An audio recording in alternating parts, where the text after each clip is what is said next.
Good evening, everybody, and welcome to What Clinicians Want to Know, addressing current questions and controversies in the management of acute myeloid leukemia. I'm Dr. Eytan M Stein from Memorial Sloan Kettering Cancer Center, and I will be moderating the meeting today. This is our faculty for today: Dr. Alexander Perl from the University of Pennsylvania, Dr. Richard Stone from the Dana-Farber Cancer Institute, Dr. Eunice S Wang from Roswell Park Comprehensive Cancer Center, and from way down under, Dr. Andrew H Wei from the Peter MacCallum Cancer Center and Royal Melbourne Hospital. Here are the relevant faculty conflicts of interest that were up before. We'll just flip through these quickly. And here's our commercial support for today. The Research to Practice CME Planning Committee, staff, and reviewers did not have conflicts of interest to disclose. This program will contain discussion of non-approved uses of agents and regimens. Please refer to official prescribing information for each product for approved indications. So again, this is our program today, but really in order to make this meeting more relevant to participants, we did a survey of 50 general medical oncologists, and the questions that were provided during that survey will be asked to the faculty at the end of each faculty lecture. The full survey results are on the iPads and Zoom chat room for your viewing. This is where we're headed today. Module 1, Dr. Wei will be talking about the treatment for older patients with acute myeloid leukemia. Module 2, Dr. Stone will talk about selecting initial therapy for younger patients with AML without a targetable mutation, including those with secondary AML. Module 3 will be the role of FLT3 inhibitors in AML management by Dr. Perl. I'll do Module 4, where we'll be talking about incorporation of IDH inhibitors into the care of patients with AML.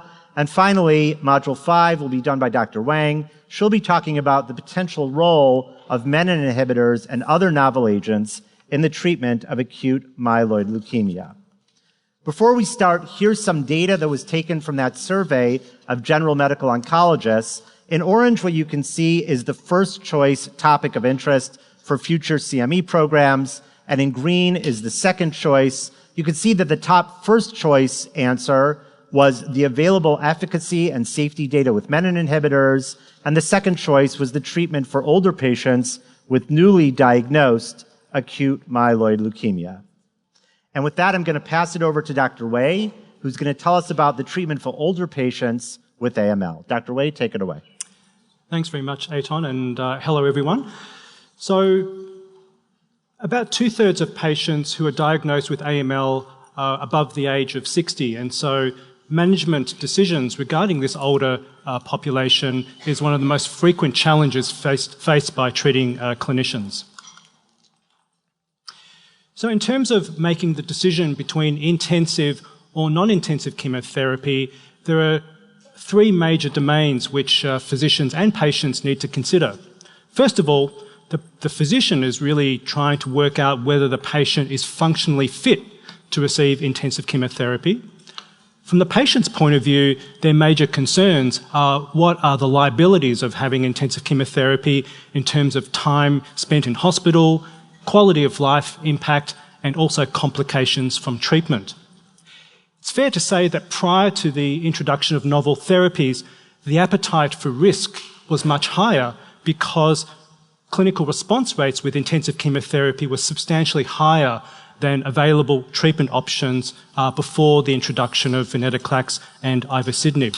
And so factors such as survival and remission had to be counterbalanced with the appetite for risk. However, with the treatment landscape really evolving quite rapidly over the last few years, you can see that the introduction of ivosidenib, which was approved in 2022, and the full approval of venetoclax in 2020, really gave treatment options which produce response rates which are very similar to response rates achieved with intensive chemotherapy combinations in younger patients. And so the distinction between clinical outcomes in terms of response alone became a much lesser factor. And I think with this, the appetite for risk really has reduced in the clinical domain. And so the utilization of non-intensive therapies is now available, but now is very complicated because of a number of factors. The first factor is we now need to do rapid molecular screening in order to identify patients who might be suitable for targeted therapy. Second, there is an evolution in terms of risk stratification for these low intensity therapies because of recognition that previous risk classification schemas do not apply adequately to this population. Third, there are more patients suitable for allogeneic transplant than were ever suitable in the pre-novel therapy era. And fourth, there are new frontiers in terms of MRD monitoring and potentially adapting therapy according to MRD-guided evidence. With respect to targeting IDH in the frontline setting, we know from Stéphane Dupeton and colleagues that the updated data from the AGILE trial shows that now with almost 29 months of median follow-up, that the survival improvement is very much sustained into the long term, with an almost threefold increase in the complete response rate compared to azacitidine alone, and median survival of over 29 months. For jurisdictions where ivosidenib is not available, azacitidine plus venetoclax for IDH1 mutant patients still represents a very effective and useful alternative strategy.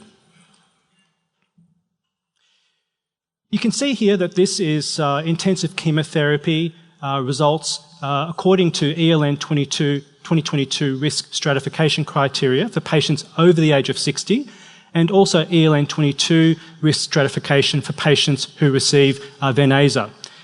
Two observations from these two graphs are firstly that patients with intermediate and adverse risk are poorly stratified by ELN 22 criteria for both intensive and non-intensive therapies.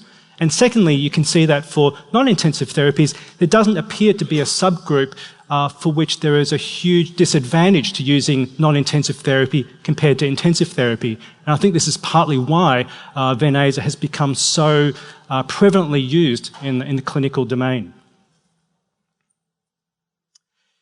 So in terms of trying to identify a more relevant risk stratification model for patients receiving Ven/Aza, a reanalysis of different molecular factors was undertaken, and this identified 4 factors illustrating the very poor outcomes of patients with P53 mutation, the intermediate outcomes for patients with FLT3-ITD or RAS variants, and the relatively better outcomes for patients lacking any of these 4 molecular abnormalities. And so in recognition of the need for a more tailored approach for risk stratifying patients who are elderly and receiving less intensive therapies, the ELN has recently published a new classification model, which is 3-tiered, and really pointing out the very favourable outcomes of particularly mutated NPM1, which has a median survival of 39 months, and also IDH2, IDH1, and also DDX41, which also represents a new entity which has particular sensitivity to low-intensity therapies. Now, utilising Ven/Aza doesn't come without the requirement for the physician to be really aware of the risks and limitations of this therapy. So first of all, physicians need to be aware of the increased risk of febrile neutropenia and neutropenia, which requires active risk management and mitigation. Second, to be aware that dose intensity is quite important because increasing the intensity of Ven/Aza therapy doesn't necessarily improve efficacy, but certainly increases toxicity, particularly myelosuppression. And so we need to be aware of important practice points to minimize risk to hematopoietic progenitor integrity, particularly excessive doses, either numerically or pharmacokinetically with respect to venetoclax, and also allowing sufficient time for count recovery. And also deciding whether patients have a very good risk in which the clinical trial approach perhaps shouldn't be tinkered with, versus patients with P53 mutation where perhaps dose intensity is less relevant and pulling back on the therapy may be more appropriate to reduce toxicity. Now, does this mean that intensive chemotherapy should be relegated to the halls of the therapeutic archives? Well, You can see here that this is a study done by Jan Beresdorf looking at patients who are elderly with NPM1 mutation, that is the subgroup potentially benefiting the most from Ven/Aza. And you can see that here intensive chemotherapy is actually significantly better than HMA-Ven combinations. However, you can see in this non-randomized comparison that there are many confounding variables. 45% of patients in the Ven/Aza group were more than 75 years of age. There was almost threefold higher patients with respect to secondary AML, and you can see that transplantation was twice as frequent in the intensive group versus the non-intensive group. So we really do need to wait for randomized studies to be clear about this question. And another abstract which will be presented at ASH at this meeting, again looking at the ELN favourable risk group with NPM1 mutation, aged between 60 to 75 years, again showing an advantage to intensive chemotherapy versus Ven/Aza. Now, even the model of intensive chemotherapy in older patients is also going through evolution. So here is a study by the French group led by Christian Richer and colleagues looking at consolidation with conventional intermediate dose RFC versus mini-dose chemotherapy consolidation, showing that there is no difference in survival using the more intensive consolidation approach. Furthermore, this is the Quasar study showing that oral azacitidine used in patients who achieve remission over the age of 55 without any consolidation produces a median survival of about 24 months compared to patients who receive oral azacitidine with consolidation therapy, where you can see the median survival is very much similar. Really questioning how beneficial multiple cycles of intensive consolidation are in older patients with AML. And furthermore, you can see here this is a study called Caveat, which combines a reduced intensity chemotherapy approach, but this time with venetoclax incorporated into the frontline setting. Median age 71 years, median follow-up 3.5 years, and you can see the ELN favourable group has a median survival approaching 5 years, and less than 5% of this population were allografted. There is one group, however, which still remains a major problem, and that is P53 mutant disease. We now know that there are particularly patients with clonal hematopoiesis with P53. Not all of these patients get MDS or AML. We know that P53 mutant disease is very much a condition skewed towards elderly populations and increased by the presence of prior therapy or chemotherapy. And furthermore, that venetoclax does not appear to have a major benefit in this high-risk subgroup.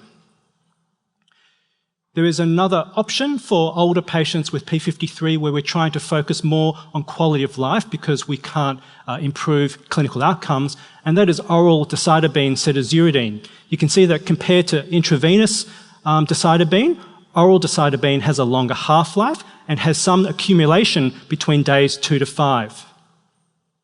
And furthermore, that in patients with AML, this recently published study, that the response rates are about 35% with oral decitabine, and you can see that patients with P53 mutation, although the median survival is less than 6 months, that there are almost 20% of people alive at 1 year and 13% at 2 years. And so for a population which is not necessarily curable, reducing toxicity and increasing convenience may be a reasonable alternative. And lastly, you can see here that there is an evolution of therapy in elderly AML, which is combining oral combinations such as decitabine with drugs like venetoclax, ivosidenib in triple combination, and also gilteritinib and menin inhibitors, again in triple combination, producing response rates which really do challenge the need for intravenous or subcutaneous therapy, and perhaps in the future more and more people will receive all oral therapy on an outpatient basis. So with that, I'd like to conclude that therapy for elderly AML has been transformed. There are new considerations with respect to the inclusion of targeted therapy, molecular risk stratification, and emerging novel combinations aimed at reducing toxicity. And I haven't had a chance to talk today about MRD-guided therapy, but just to point out, although elderly AML therapy is now, there's so many more options, it really does require the physician to really put skin in the game, tailor the patient's therapy to make it more personalised, and there is no longer a one-size-fits-all approach. And with that, I thank you for your attention. Okay, that was wonderful, Andrews. I thought we would start with just some simple questions, and a lot of the questions that we got from the general medical oncologists really revolve around how do we handle ven-aza, a great treatment, as you showed in those new ELN risk stratification, but it comes with some learning. So just a simple question to start. The first question was, you start HMA-ven, when do you do that first bone marrow biopsy? I know some places do it early, some places do it late. What do you do? First, I think point to make is that with HMA alone, responses took 3 to 4 cycles. But with AZA and ven, the responses 3/4 occur after the first cycle. So there is really a strong imperative to do that first bone marrow in the first cycle. I generally do it between days 21 to 28. If you're going to give a 28-day schedule, then it's relevant to do one at day 21 in order to stop the venetoclax. If you're not going to give more than 21 days, then I think doing a bone marrow at 28 just to check that the patient's in remission is adequate, because then you need to sit tight and wait for the counts to recover before the next cycle. Whereas if the patient's not in remission, then getting on with the second cycle of therapy, because it may take 2 or 3 cycles in a proportion of patients, is relevant. Sasha, is it at Penn, are you guys doing the same thing? Yeah, we're checking at about 21 days, mostly because if you've cleared the marrow of the blasts, we don't think there's much benefit to giving extra venetoclax at that point. We really want to give some time to recovery. Lastly, you can give G-CSF in that setting, and that actually may accelerate recovery if patients are at risk for infections. That may, decrease that risk. I think from a safety standpoint, that's important. And often that will be the case on subsequent cycles too. Okay, great. Now, one of the third question that comes here is the dose and schedule of venetoclax needs modification almost all the time. Sometimes we see situations where you give a cycle of venetoclax or 2 cycles of venetoclax, the blasts are gone, or maybe there's a little bit of MRD, but the counts are not coming up. At what point do you give another cycle of venetoclax, maybe Rich, maybe this one to you, another cycle of venetoclax, or how long do you wait? What do you do when there's MRD there? All sorts of important questions. Those are great questions. I tend to try to avoid more venetoclax if the blasts in the marrow are less than 5% and the counts are still low, because I think at that point the risk outweighs the benefit. I don't check MRD in the typical scenario, I just look at the blast count and decide what to do with the AZA-ven. If they still have blasts and they're doing okay, I will administer the AZA-ven on time, much like Sasha and Andrew just mentioned. Okay. All right. And what about you, Eunice? So I think I agree. I think that one of the major problems with continuing venetoclax obviously is the myelosuppression. So there's been a study from France, a retrospective study or a study of several centers, where they actually gave 7 days of ven with 7 days of HMA and saw similar response rates as doing a longer course, 14, 21, 28 days. So what I think that the lowest I would go would really be the 7 days of the venetoclax and the 7 days of the HMA. But I do agree that in the beginning, when you're looking for response, I typically do at least 21 days for the first cycle, and then I decrease from there. Like if they have a marrow that's empty or less than 5%, I drop to 14 days, and then I might drop to 7 days in subsequent cycles. Yes, Sasha. One thing, just to follow up on something Andrew said in his talk, is that patients with mutations in TP53 have not shown an improvement in survival with this regimen, but they do have a higher remission rate. So if I see that the patient is responding to venetoclax and azacitidine, and I didn't have a TP53 mutation on the day I met the patient, and I get that and find that they have responded, but they're having sluggish count recovery, I'm pretty quick to get rid of the venetoclax and just switch to HMA alone. Have any of you adopted the so-called, as Eunice was talking about, the so-called 7+7 regimen to start 7 days of venetoclax with 7 days of azacitidine? Andrew, what are you guys doing in Australia? I tend to look at the risk profile of the patient first. So as I mentioned before, if the patient has a very high likelihood of long-term remission like NPM1 or IDH2 mutation, we don't yet know whether reducing the ven way down to 7 days is going to produce those results. So I try to keep the schedule at least 21 days. If, however, the patient has myelofibrosis, high risk of marrow suppression, delayed recovery, very elderly with many comorbidities, high risk of complications, or P53 mutation, then I'm very happy to reduce the ven down to 7 days because it's safety first with no guarantee of efficacy. Okay, so I think we should get now to maybe the underbelly of the talk, which is triplets. So what do we do? You know, there are now folks who are advocating, and there's data that reports that adding a targeted agent to patients with a FLT3 mutation or an IDH mutation may be a safe thing to do, and perhaps it's also very effective. In your practices, I'll start with Eunice, are you routinely, let's take a FLT3 mutated patient. Do you routinely, let me just give you the case. FLT3 mutated patient, 79 years old, good performance status, not a transplant candidate for whatever reason. Do you give Aza-Ven FLT3 inhibitor or Aza-Ven? So we actually just had this patient the other day in my practice, and there was a lot of debate. I think that we obviously prefer to give it on a clinical trial. We don't know the optimal dosing of triplet therapy in terms of how long to give Ven, how long to give the FLT3 inhibitor, when to do the bone marrow. There is data from the MD Anderson group about doing 14 days of Ven, 14 days of GILT, 7 days of Aza. So if push came to shove and this patient was not a transplant candidate, a fit person, good performance status, we could consider off-label. However, in general, we still go forward with, in most patients, with the Ven and the Aza. I think the problem with giving the triplets is that you're worried about the myelosuppression with the 2 drugs. And when you go into the 3-drug regimen, in the absence of clinical trial justification, you're a little bit potentially putting the patient at risk for prolonged myelosuppression. So as Andrew mentioned, you really, in some patients, want to be focusing on safety of patients, certainly patients that have myelofibrosis, P53 disease, prior MDS, baseline cytopenias. I would be a little bit more hesitant about doing a triplet. In a specific case where we know the FLT3 inhibitor might be a benefit, patients not going to study and they're not going to transplant, there may be a role. Okay, Rich, what's going on in New England? I essentially agree with what Eunice said. We don't routinely use the gilteritinib or any other FLT3 inhibitor for that matter, along with Aza-Ven in non-transplant candidate, older adults, chiefly because we don't know if that prolongs overall survival. There is a myelosuppressive cost, and it might turn out to be equivalent to use the gilteritinib if that's what you're going to use later, rather than mixing it with the Aza-Ven. I'm hopeful that triplets will turn out to be better, but we just don't know yet. Do you think, Andrew, that we need to wait for randomized phase 3 data to broadly adopt triplets off study? In essence, to recommend it broadly, I think that is true. I mean, we all thought that azacitidine plus gilteritinib would be a lay-down misere success, but Eunice obviously showed us that's not the case, and so we can't assume that logic will always pan out in a randomized setting.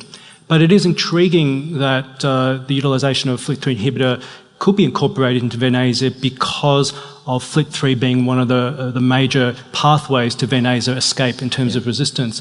At this year's ASH, one of our colleagues, Dr Chul, will be presenting the results of a randomised phase 2 study looking at Aza-Ven plus or minus midostaurin. Why midostaurin? It's a much more short half-life FLT3 inhibitor and hence overcomes the gilteritinib issues of 140-hour half-life targeting FLT3, which is one of the critical survival factors for intermediate normal myeloid cells. And we found that by using a sequential approach, that is starting the midostaurin after the chemotherapy, that there was nowhere near as much myelosuppression, no need to truncate the venetoclax, 67% chance of eradicating FLT3 MRD using highly sensitive NGS and able to deliver more than 12 cycles in a quarter of the patients. So it is possible to deliver triplets, but we do need randomized studies to inform practice. Okay, and everyone be sure to look at that presentation or poster publication. I'm not sure which one it is. Oral. It's oral. An oral session. Please go to that. Sounds like it's going to be interesting. One last question for the group, and this is something I think that comes up in all of our practices all the time.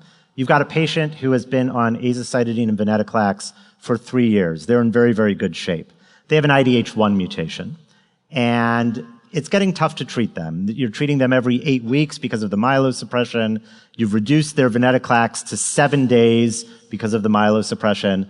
At what point, maybe Sasha, do you think, can that patient ever be stopped from Aza-Ven and just observed? Or should that patient be switched to single agent Aza? or single agent ven or an IDH inhibitor, what should we do about that patient? I think this is a great question. In my personal experience, the only patients I've stopped aza-ven and felt comfortable saying we have decent data to do this are patients in whom we not only perhaps have an IDH1 mutation, but have an NPM1 mutation. And that mutation is undetectable, where we can really track it at a low level. Because that's a mutation that's not associated with CHIP. That's a mutation that's associated with leukemia. And there's an experience, not a huge experience, but an experience saying that there are patients that we can identify in which therapy's been stopped when they were in an MRD negative state, and they've been followed, and they've had a longer remission off therapy than perhaps the therapy had been delivered. In all of those patients, they were treated for over a year, though. And so you need to have that kind of an experience. So that's been my, approach to this, is just to say, we don't know the right answer here. My big worry when we stop therapy is if the disease starts growing again, we'll respond the second time around. An advantage with an IDH mutant disease is perhaps you have a few different tools in the toolkit there that you can use. But me personally, I'm a little loath to stop therapy outside of the setting of NPM1 mutant disease. Would anyone consider like aza-ven induction for 6 cycles and then IDH inhibitor maintenance therapy as a single agent? Rich is saying no. New England, no. I just don't know enough data to support that approach. I think we'd certainly want to investigate the NGS/MRD status after 6 cycles. And as Sasha said, if it's NPM1, it's gone. Maybe after a year, you could stop. There's data supporting that. IDH, if the IDH clone was still present, I would consider it, I guess. But I don't have, without any known data to support it. Okay, sounds like what we're hearing is we need data for a lot of things. And when we get that data, we should make big changes in practice. But until then, don't rock the boat too much and follow the data. Okay, so thanks so much to all of you. We're going to move on. And our next presentation is going to be from Dr. Stone, who's going to talk about selecting initial therapy for younger patients with AML without a targetable mutation, including those with secondary AML. Dr. Stein, thank you very much. Esteemed colleagues, thank you all for coming. And thanks to Dr. Love and the incredible Research to Practice Enterprise for inviting us here today and me to talk about selection of initial therapy for patients with AML, including those with secondary AML who don't have a targetable mutation. What is a targetable mutation? It's going to change, right? Today, I would submit that the only targeted mutations we really have are FLT3-ITD and FLT3-TKD.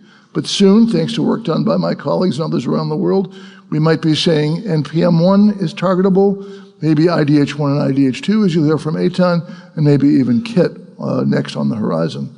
So for today, I'm going to spend half my talk discussing about 3 and 7. Is that really the backbone? Do we know the optimal daunorubicin dose? Should we add a nucleoside analog? Should we add gemtuzumab? Should we add venetoclax? Well, one of the more tedious debates in our field is the dose of daunorubicin during induction. So I'll get it out of the way right now. A study done years ago by ECOG suggested that 90 was better than 45. So if I get about 45 as the dose of daunorubicin, what about 90 versus 60? I think the predominance of the evidence suggests that 60 is the right dose.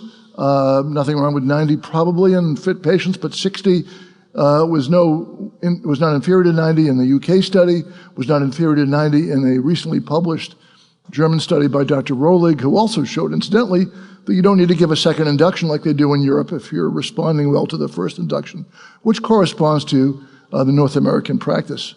Nucleoside analogs. There's a host of published regimens using nucleoside analogs in AML. There's cladribine and cytarabine. There's cladribine, cytarabine, and mitoxantrone. There's probably the most famous one is FLAG-IDA, which is fludarabine, cytarabine with G-CSF, and idarubicin.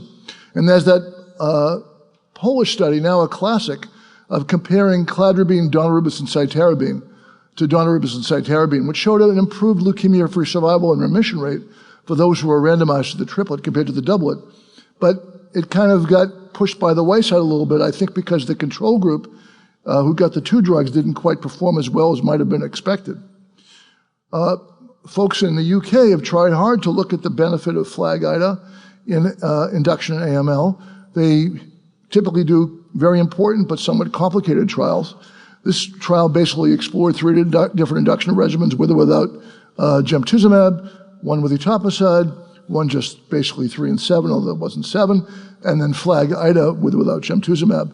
These curves on the bottom are those that show the ADE versus FLAG-IDA comparison, irrespective of gemtuzumab. And what you can see here is that there's a trend toward a favorable overall survival with FLAG-IDA, but a higher death and complete remission, which might be the reason that it wasn't statistically significant. So FLAG-IDA might be a very, with or without gemtuzumab, might be a very appropriate therapy for a very fit patient. Gemtuzumab, which I've been referring to, as you all know, is an anti-CD33 antibody conjugated to a calicheamycin toxin, which of course brings the toxin in apposition to the DNA, which causes DNA double-stranded breaks and blasts from patients with AML, 90% of whom express CD33.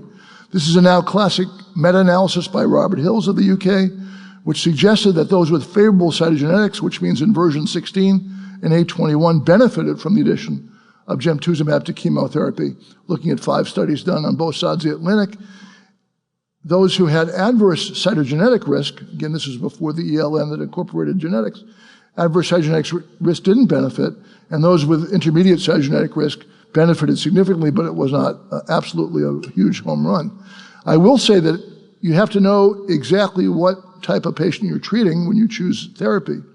This study was, if you just look at the top curve on the right, overall survival for CBF patients treated with daunorubicin, cytarabine, and 1 dose of gemtuzumab. I'm not going to get into the 1 versus 2 dose of gemtuzumab, but 97% 3-year overall survival.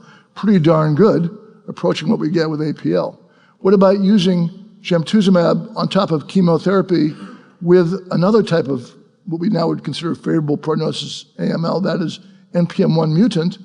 And this is a study published by Dr. Donor of the AMLSG in Germany, which showed that you could reduce the relapse rate when you added gemtuzumab on top of idarubicin, Araci, etoposide, and retinoic acid, hardly a standard regimen, in America at least. So if you talk to Dr. Donor, he believes strongly in gemtuzumab in NPM1 patients. I wouldn't say that's a thought shared by everyone around the world. And now, venetoclax plus intensive chemo. It's not standard of care yet, but I think it's coming. We don't know yet. Dr. DiNardo, Dr. Lakowitz have published important data with fludarabine, cytarabine, G-CSF, idarubicin, and venetoclax. I'll show you some of that. A Chinese group has published a very high CR rate, and most of those CRs are MRD negative, although there is a lot of sepsis with 3 and 7 plus venetoclax. Dr. Mansaris of Albert Einstein in the Bronx, New York, will be presenting a talk on 3 plus 7 plus venetoclax. You can come look at my poster, come say hello, on Monday evening, which shows a very high response rate with 3 plus 7 plus ven. You saw Dr. Wei's data in older adults with 2 plus 5 plus ven, so maybe we can get away with that in younger adults. We certainly don't know that yet. Dr. Kadia of MD Anderson mixes up cladribine, idarubicin, cytarabine, and venetoclax, somewhat lower dose approach, and has got extremely good results. This is the regimen from Dr. DiNardo and Lakowitz, was published a couple of years ago, where they note they had to reduce the cytarabine dose and the venetoclax duration to get this in safely, but the response rate was very high. The MRD negative response rate among those who responded was very high, and if you take out the P53 patients who didn't do that well, no surprise, you have a good overall survival with reasonable follow-up. So the second question is, what is secondary AML? The clinical definition, as Andrew mentioned, after prior MDS or after prior cytotoxic chemotherapy. The definition in CPX351, of which I'll speak momentarily, which is liposomal daunorubicin cytarabine, is the same above plus those with MDS-related cytogenetics, whether or not they could have gotten prior HMA when they had MDS. A useful definition, and it's changing, is using the adverse risk ELN 2022 definition, because that takes advantage of the so-called Lindsley secondary mutations, where they have chromatin assembly or splices, RNA splicing mutations. So here's CPX351. Everybody knows what it looks like now. It's supposed to release the daunorubicin cytarabine in what's called a fixed molar ratio, which is supposed to be favorable for killing AML cells. Here was the trial that was published by Jeff Lancet, which looked at, as I said, therapy-related AML AML with history of MDS or CML, or de novo AML with MDS karyotype, just between 60 and 75 years. Frankly, there was a little bit of data with CPX351 in younger adults, and I'll show it, but this is what I would say is older adults, 3 and 7 versus CPX351. It's a little bit more myelosuppressive to get the CPX351, maybe because it likes to hang out in the bone marrow microenvironment. It's not too much more toxic. In fact, in some ways it's less toxic because it doesn't have the same degree of GI toxicity, but there was a significant amount of bacteremia in the CPX arm. So these are the long-term updated results which show maintenance of the survival benefit for CPX compared to 3 and 7. More people got to transplant, and there weren't many. There were less deaths in the early period. If you got a transplant at any time in your course and you were exposed to CPX351, you did much better than if you had a transplant and were exposed to 3 and 7 earlier. Why is that? We don't really know, although I suspect it may have to do with a lower level of MRD, which should be the goal of all the stuff I'm talking about, to get to a low level of MRD. And if you need a transplant, you do very well when you go in there with MRD negativity. Now, not all patients benefit equally from CPX351. And this is old data, which is going to be updated by Dr. Shimoni tomorrow at an oral talk. He's in the back of the room. You can maybe get him to tell you the answer today. But basically is CPX351 seems to be better than 3 and 7, particularly in those with so-called secondary mutations, the spliceosome and the chromatin ones. And not so hot if you have a signaling mutation, which is like RAS, FLT3, et cetera. This is the data I was referring to in the younger adults, or at least not terribly old adults, with CPX351 versus FLAG-IDA. And you can see in the middle that those with the secondary mutations in this study, published recently by Dr. Othman from the UK, sees that the ones who benefited from CPX351 were those with the secondary gene mutations. Is it more effective?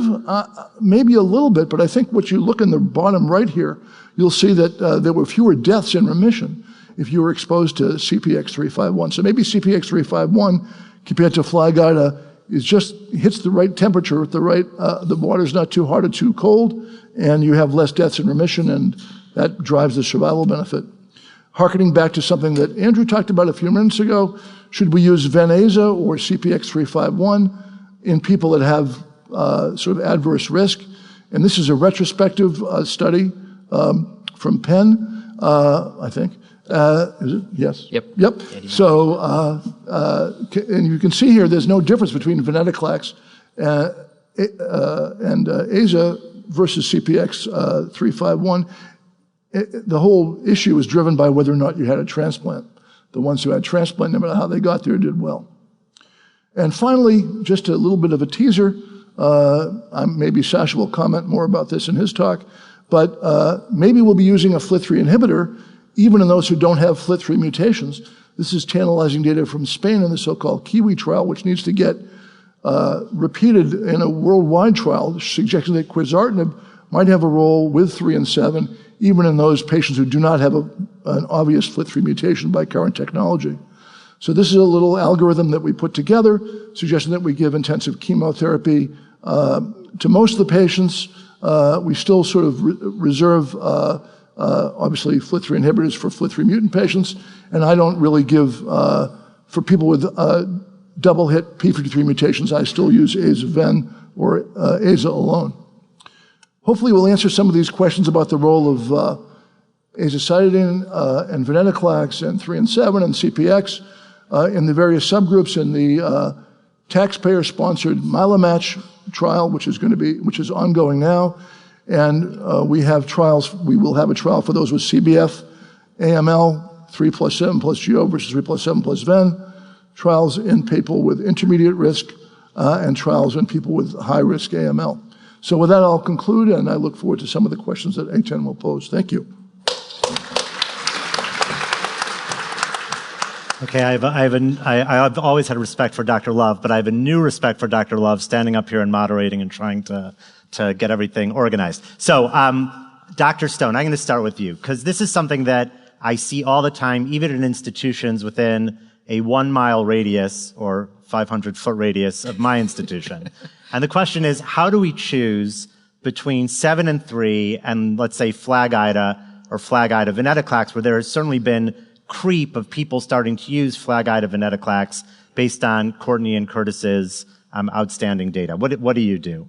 I still give 3 and 7 outside of a clinical trial to the vast majority of younger adults with AML. I don't think we've ever shown that anything is better than that, except maybe in the UK trial I showed FLAG-IDA might be a little bit better in a fit patient.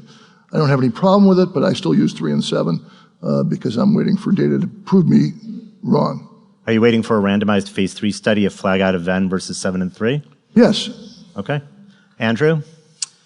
So I guess one of the key questions at the moment is whether FLAG-IDA Go is appropriate because of the study by the UK, AML18, showing superiority over DA-Go. One of the downsides of that study is, although it was randomized, there was no survival benefit overall, and most of the relapse-free survival benefit was driven by the FLT3 mutant patients, and in that study there was no FLT3 inhibitor given. And so, Gail's robos came up to me and said, look, isn't FLAG-IDA Go standard of care now? So, well, maybe not. So we're still using 7 and 3 until we have a properly conducted phase 3. With respect to when would I ever use FLAG-IDA ven up front in a young patient, I would use it in a patient where if the patient failed 7 and 3, I would give them FLAG-IDA ven next. Because if they're a high risk of failing like a P53 mutant case, then I would probably do that. I would just do it first rather than try and do it on the salvage attempt. Why FLAG-IDA ven for P53? We don't have any strong evidence that it will work. In Courtney's paper, there were 10 patients with P53 mutation. 5 out of 10 responded and she got them to transplant. What happened after transplant? When I asked Courtney, she said most of them did relapse, so we don't have a great answer. Okay, Sasha? All I was going to say is I agree with you. I think we need randomized data. And I think one challenge of giving FLAG-IDA ven in the salvage setting is it's probably a good regimen in that setting, but I would not give it on a day 14 marrow when somebody's still aplastic from 7 and 3 and isn't fully recovered. That's just a recipe for a really long aplastic period. And there was a lot of sepsis in the early phase study. And that would worry me outside of a very carefully controlled trial that this can get into hot water very fast. Eunice, are you adding ven to any of your upfront regimens? I'm not. I'm a little swayed when I look at the data. It's all from largely one institute. And then the other issue is that the median age on those trials of FLAG-IDA and FLAG-IDA-N were like in the 40s. Yeah. The majority of my patients presenting are in their 60s and 70s. So I'm a little hesitant about the toxicity of that regimen. I have considered giving FLAG-IDA ven or FLAG-IDA GO in a young person with, like, for example, somebody who I know has socioeconomic factors, can't come back for consolidation therapy. I have somebody that lives 3 hours away and lives in a trailer, really not coming back to get HiDAC consolidation. So in that person, my best opportunity to get them into a long-term remission would be something like throwing everything in the kitchen sink. And that's the type of patient that I would do FLAG-IDA Go or FLAG-IDA ven. But that's an exception. Majority of my patients still get 7 and 3, and my preference is actually to add a targeted therapy, if possible, on top of the intensive backbone, than to just intensify the backbone with a FLAG or a ven. But that's just my personal preference. Andrew? So rather than FLAG-IDA ven, what about 7+, 3+ ven, which you guys presented that many years ago, and there's an update at this year's ASH. What's your thoughts about reducing the chemotherapy but still incorporating the ven? I think it's a very exciting regimen. We have, as I briefly showed, we have trials from all over the world now that show that 3 and 7 and ven has a high CR rate, but I think we still need the randomized data. My trial is now closed because we've recruited fully, and I'm not going to give it to patients until I see the randomized data. A lot of these studies never talk about the post-consolidation thrombocytopenia. It's sort of always conveniently omitted from the publications. After 7 and 3+ ven, do you have any sense as to how tolerable it is with respect to consolidation and platelet recovery? Yes, we do. In fact, that'll be on the poster, and there is really no decrement. We didn't have to. I think in one patient we had a DLT of prolonged platelet recovery, so it didn't seem to be a problem. Once they were in remission, they were tolerated just fine. I had a question, and I don't know, maybe Eytan, you could help. Does the of whether the patient can go to transplant or not play a role in an intensification up front? Because I've heard people say, oh, I'm going to give FLAG-Ida-Ven to my patient because I'm going to be more likely to get a high CR rate and then get them to transplant, as opposed to somebody that's not transplant eligible. It's a good hypothesis, but you also might be more likely to kill the patient if you by intensifying the treatment. So I think you really have to be careful about that. I think, you know, the road of leukemia treatment is paved with good intentions, and many of the good intentions end up being, unfortunately, not right. I think Andrew had wiggled. Eytan, with respect to the FLAG-Ida-Ven, so although that was published to use quite high doses of Ara-C and use 14 days of Ven as Richard presented, in practice we only use 7 days of Ven and a lower dose of Ara-C. In fact, we rarely go above 1 to 1.5 grams per meter squared. What do you do? Do you use the published regimen or have you modified it? For FLAG-Ida-Ven? Yep. We do not use any venetoclax in combination with intensive chemotherapy. Maybe we should ask someone else. In our practice. I'm very conservative, and that leaks out to the faculty members who I see sitting in the audience. My faculty members sitting in the audience. Yeah, Rich. Just picking up on what Eunice said, I think the MyeloMatch trials, I didn't say it, but the primary endpoint is MRD negative CR for most of the different sub-trials. And so for that will be, if we can get to MRD negative CR, that's really should be the goal, especially in people that are thought to need a transplant, because they do better with MRD negative CRs. And that was shown by many of the trials. Yeah, I mean, I think one of my concerns when you read the FLAG-Ida-Ven papers and then they're compared to historical regimens of FLAG-Ida is that I think the patient populations are different. So FLAG-Ida-Ven patients, when the institution that did these studies, when you talk to them, the unfavorable risk patients, complex karyotype P53s, are typically prioritized to other studies that are not intensive, things like Aza-Ven. So then you're comparing maybe apples to oranges, and maybe, I think Rich mentioned it, if you were to put in P53 mutant patients, would they do as well? I don't know the answer to that. Let's get on to one other question. We have a few more minutes for this chunk, and that's the question of Aza-Ven in younger patients. Everyone seems to want to do this, but I think Rich just showed some data suggesting that maybe, I don't know, maybe that's not the right thing. So should we be giving Aza-Ven to any younger patients with high-risk genetics, or no one at all? Maybe I'll start with Sasha. Well, we are doing that on a trial that's randomizing this question. And I think that's the proper way to answer this is we don't know the right thing. We don't know the right answer. And who are the patients that are going on this study? Is it every patient who walks in the door? No. If somebody walks in the door with core binding factor AML, they're not allowed on that study. If somebody walks in the door who has a FLT3 mutation, they're not allowed on that study because we think we know a proper way to approach that. And it's not going to be Aza-Ven. It's going to be a different way. It's going to be 7-3 with GO or 7-3 with a FLT3 inhibitor. But for everybody else, and in particular the kind of older patients who are still fit, it's a great study to say, we really don't know the right answer. Let's use this to help figure it out. So yeah, we are doing it on that study, but off study, the people we hem and haw about are those with really adverse genetics where we don't know we're doing them any favor. We know we're going to need to go to a transplant. You have an inversion 3Q. You have a TP53 mutation. We don't have anything good, and we'd like to offer a study. Outside of a study, we don't want to harm the patient while we're trying to ready them for transplant, and not knowing how much the benefit of an MRD negative state is if the likelihood of achieving that state is vanishingly low. Rich, what were you going to? I was going to say that I've seen enough death and lack of efficacy of intensive chemo with high mutant allele fraction P53 that I will not give intensive chemotherapy to even young patients. I will give them Ven-Aza, hope that they respond, and transplant them. As you showed, as Sasha and colleagues showed, it doesn't seem to matter if they get intensive chemotherapy or not. If they get a transplant, they have a shot. If they don't, they don't, and I'm not going to torture them any more than is necessary. Andrew?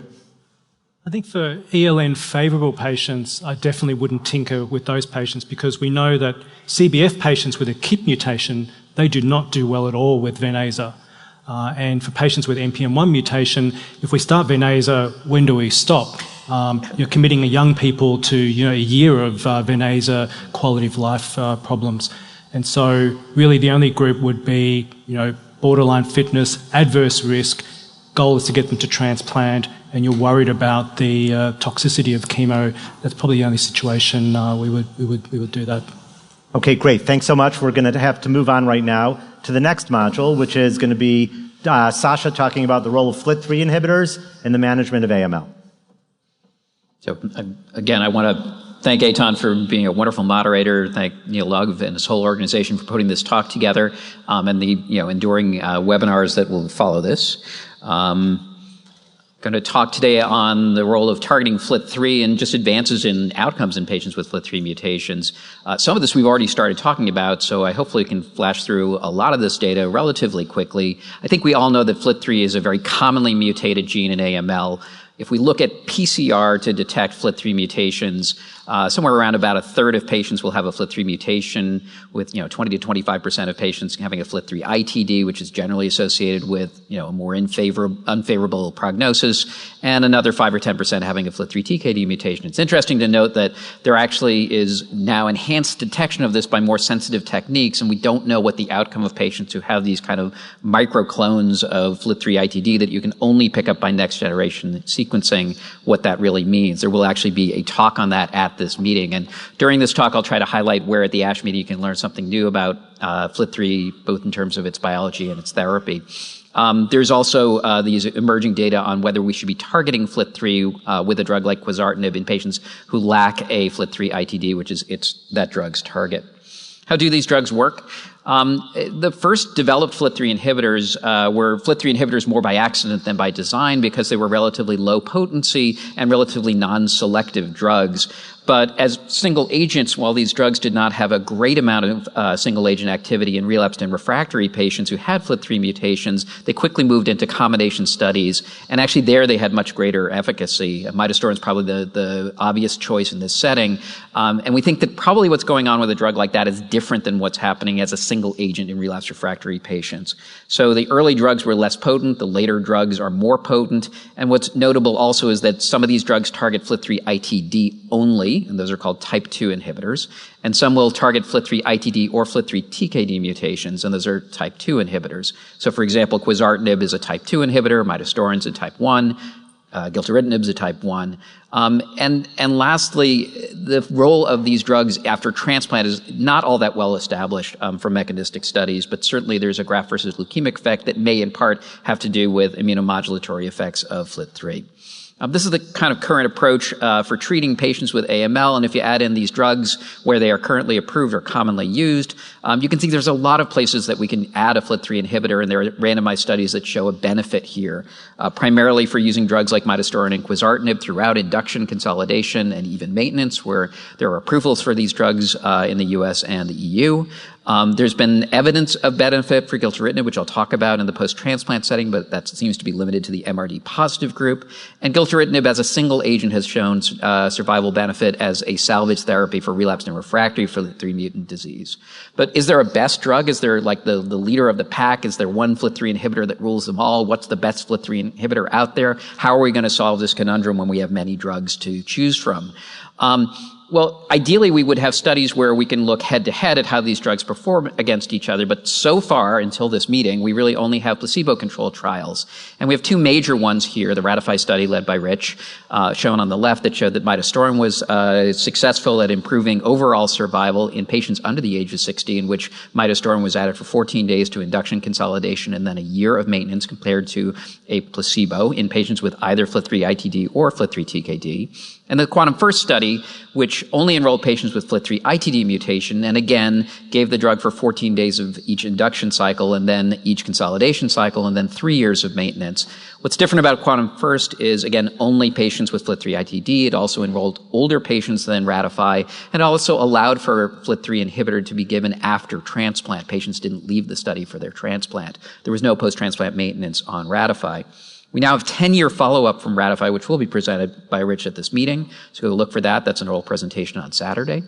And if we try to look at the outcome here to say, do these tell us, should we use one drug for one patient or another drug for another? Really all we're left with is midostaurin's active in the TKD positive patients, and for the FLT3 ITD positive patients, the overall survivals here actually look very similar. There are some subtle differences here, and you have to tease out the data quite a bit to say, is there really an established better drug here? The remission rates are actually more similar than different across these two studies. Again, there are differences in the patient populations and designs, but they show very similar and consistent findings that the addition of a FLT3 inhibitor to induction, consolidation, and then maintenance is associated with a little bit higher remission rate, more importantly, a better protection against relapse, and that translates into better survival.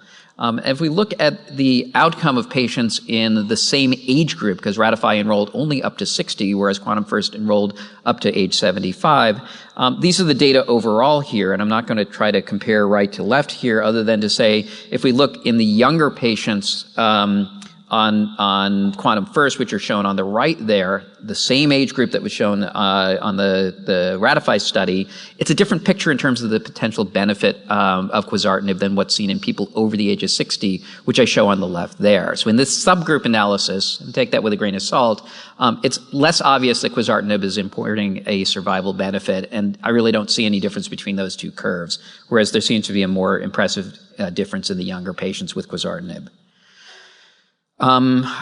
I've limited time to talk about MRD, and it's a complicated topic, so I'll try to go through this quickly, other than to say that there is an ability to measure how much residual FLT3 ITD mutation is present when a patient enters remission through next-generation sequencing technology. This is not the next-gen sequencing you order in terms of detecting a FLT3 ITD. This is a specific assay that uses a limited number of PCR cycles to amplify the region of the ITD and then sequence the products. And this has been incorporated into a number of studies, including the Quantum First study. Unfortunately, Ratify didn't have MRD data, so we can't use those numbers to compare these two studies. But what you can see on the right is that patients who achieved a deep remission, as measured by this quantitative FLT3 ITD assay, had better survival than patients who had residual ITD, even in remission.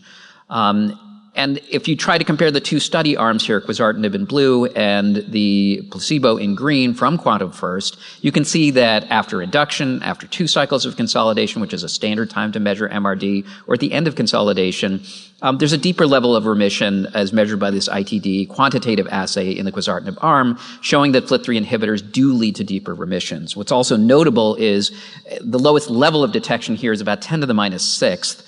And at each of these time points, we see a greater number of patients who have undetectable FLT3 ITD in the quizartinib arm, suggesting that really we're eliminating detectable FLT3 ITD much better with the combination. Does this translate into better survival? Does it really matter? If you achieved an MRD negative state, did it matter how you get there? It's interesting to see that across the time points I've shown, if you achieve that optimal, MRD undetectable FLT3 ITD, you did pretty well no matter what treatment arm you were on. But if you were MRD positive, the survival was consistently better in the quizartinib arm, suggesting the ongoing therapy with that drug is particularly important in patients who have persistent MRD. Now, this whole question of persistent MRD, what better way to treat that than transplant? These are the patients we would figure actually should be transplanted if chemotherapy won't cure them. And the big question is, can a FLT3 inhibitor improve upon that? So the Morpho study done in the U.S. as the BMT-CTN 1506 study was recently published that asks this question as to whether adding a FLT3 inhibitor, in this case gilteritinib, for 2 years after transplant was overall beneficial at preventing relapse and relapse-free survival after transplant, and also which was the population that benefited. Was it all patients or only those who had detectable FLT3 ITD by an MRD assay like I just described? So that was actually measured prior to transplant and that at the time of randomization, which was post-transplant, 1 to 3 months post-transplant. And about 50% of patients had a detectable FLT3 ITD who were enrolled onto this study, with the vast majority of those patients being detectable prior to transplant, about 46%, and a new 5% detected only post-transplant. And as it turns out, the relapse-free survival on this study, which was the primary endpoint, was not statistically significantly better on the gilteritinib arm. That's the curves on the left, which look a little bit better, but the statisticians had set less than 0.05 as the primary endpoint. But what's most notable is really that the relapse-free survival was markedly better and significantly better in the population that was MRD positive at either the pre-transplant or post-transplant time point, suggesting this is the population that really needs post-transplant FLT3 inhibitor. And that all levels of detectable disease imparted a similar kind of effect here. There was always better survival in the gilteritinib arm at any level of FLT3 ITD detection, and that positive group in aggregate. When did these relapses happen post-transplant? They generally happen pretty early, suggesting that if you're going to give maintenance, you can't wait until the patient's 100 days out for transplant before starting this. You actually have to potentially start this much earlier. And the median time to starting gilteritinib on the study was 2 months. So where has gilteritinib also shown benefit? Well, it's approved for relapsed refractory patients, and these are the data that support that approval. In patients with a detectable FLT3 ITD or TKD mutation, about a third of them will go into a CR or CRH when treated with single-agent gilteritinib. And the key question is, should we be waiting in these patients until they are relapsed and refractory, or should we be moving that front line? There's a number of studies that are looking at earlier use of gilteritinib and other FLT3 inhibitors in frontline therapy, and these are actually randomized studies that will compare gilteritinib to midostaurin. There's another study looking at crenolinib versus midostaurin, but unfortunately that's stopped enrollment, so we won't get a readout on that, I don't think. There will be presented at this meeting the PRECOG 0905 study, which is going to be the first presentation of any randomized data comparing the addition of gilteritinib to the addition of midostaurin, so TKI versus TKI, to see, who's the king of the hill here. And that will be presented by Selena Luger on Saturday at 3. This is a study looking at MRD outcomes on the primary endpoint of that study. A study that will be looking more for survival endpoints, primarily EFS, is coming from Europe, and that will take longer to read out. But the PRECOG study, we are seeing the first data off of that now. And then lastly, in the few minutes that I have left, I just want to throw out the idea that we've discussed a little bit before, so I'll go through it quickly, which is for older patients or those unfit for intensive chemotherapy, we do have targetable mutations, but is it beneficial to add a FLT3 inhibitor frontline? And these are questions that we're still answering in trials. As Andrew said, his group in Australia is doing a study with midostaurin. We in the U.S. are looking at a study, a multi-center study, that'll be looking at this regimen that was developed at MD Anderson, adding gilteritinib to ven-aza, that showed very high remission rates, over 90%, in patients unfit for intensive chemotherapy, and very promising protection from relapse. So in the U.S., there'll be a randomized study through MyeloMatch, which there's a trial in progress poster from Jessica Altman. This is a study I'm leading with her, and I've also highlighted Andrew's study from Australia below. So just know that these are happening. I'll finish up by just saying these are not the only FLT3 inhibitors out there. There are a handful of other agents that are being looked at, both in FLT3 mutated patients and also in patients with wild-type FLT3. Drugs that target not only FLT3 but other targets such as FLT3 and JAK or IRAK4. And other ways that we can inhibit FLT3, such as covalent inhibitors, have already entered trials, with now the Fujifilm drug being published and the Biomea drug being in early phase studies. The menin inhibitors have just been approved in NPM1 mutant disease, which Eytan will talk more fully about. Many patients with FLT3 mutations have NPM1 mutations, so there's an obvious combination approach that will need to be tested in trials. And lastly, I'll just throw out that the wild-type study that quizartinib is looking at is something that I think a lot of people are finding interesting, but we need real data to answer. So these are some of the studies to look for at this meeting. And just in conclusion, I think it's a very exciting time that we have more data to actually make decisions in the FLT3 world. And so with that, I think we'll move on to the discussion.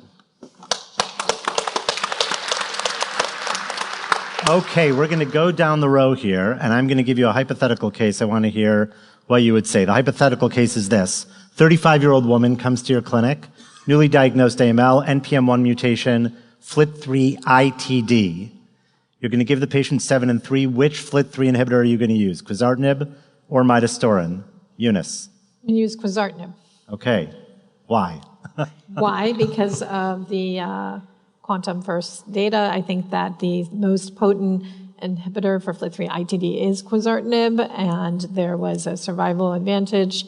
And I think that this 35-year-old has no contraindication to the use of a quizartinib drug. Of the major side effects that we see that preclude the use of quizartinib in the upfront setting include interactions with QT prolonging drugs, which you did not mention, azoles, which we certainly could substitute for. She doesn't have any comorbidities that would preclude her, and I do believe that that's the best FLT3 inhibitor for her. Okay, that's a persuasive argument.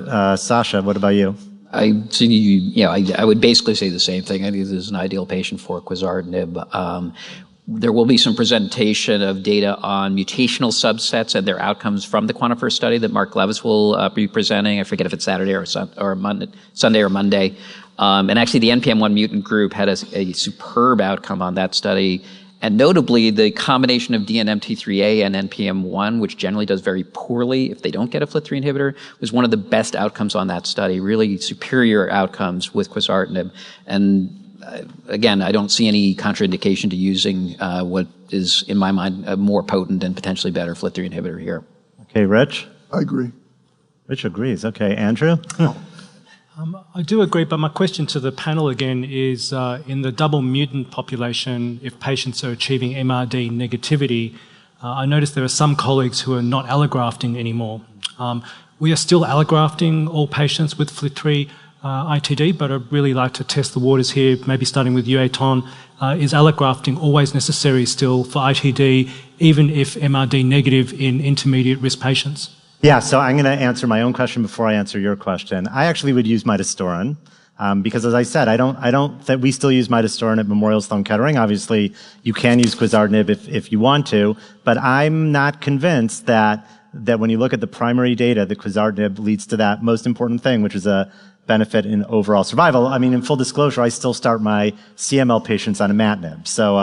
So, you know, I am a little bit conservative. Your question was, I think, based on some recently published data showing that if you are MRD negative for FLT3 ITD, then maybe you don't need a transplant. Maybe you are cured without a transplant.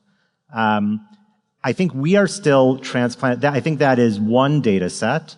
It's so ingrained in us to transplant our FLT3 ITD patients that I'm not convinced yet in a retrospective study, which is what this was, that we should be changing practice. So I'm still transplanting my patients with FLT3 ITD and NPM1, FLT3, and dual NPM1 mutant, FLT3 ITD mutant with negativity for both, but I could see that changing relatively soon. Sasha, you had a... All right. I just had two patients that have this issue in my clinic right at the same point, and I think you have to be really careful how you define this. Both patients had a detectable FLT3 ITD, but one, it was detectable easily by a PCR, and it had a allelic ratio of, I think, like 0.5 or so. And the other patient, it was only detectable on our next gen at the tiniest little blip where they saw it, and we didn't even see it by PCR. And that patient had a FLT3 TKD or something like that, and so got midostaurin, so I do use midostaurin in a patient who had a detectable ITD, but in that setting, I think the benefit would be unclear to use quizartinib because the TKD is positive. These patients each went into an NPM1 undetectable remission after 2 courses of chemotherapy, which was the time point that was looked at in the UK study, in the peripheral blood. And I also did a marrow at that point to say what's going on. And in one patient, the FLT3 ITD is completely undetectable, and the other patient, it's detectable. So I have a patient who's MRD negative for NPM1, but MRD positive for FLT3 ITD. And I think in that setting, you got to be conservative and say, we think this is a patient at significantly increased risk of relapse if they don't get transplanted. The big question is, would you have adequate salvage? Can we rely on venetoclax combinations or gilteritinib combinations or something if this patient relapses? Or, eventually we'll say, can we give revumenib or something like that? We can have an argument about what the best salvage for NPM1 is, but in that setting, if you're comfortable saying I can salvage you and 100% get you to a transplant, the UK was saying that they had a good enough salvage rate to, avoid going to transplant because less than 40% of their patients relapse, but there was still a pretty high rate of relapse. We are transplanting that patient who's MRD positive for FLT3 ITD. I am not transplanting the other patient who's undetectable for both markers. Hey, Rich? Yeah, I don't think we know how to. Both of you guys have been referring to the Othman study, which showed that, in retrospectively, largely before the era of FLT3 inhibitors, if you were MRD negative for NPM1, you didn't need a transplant regardless of whether you had a FLT3 mutation.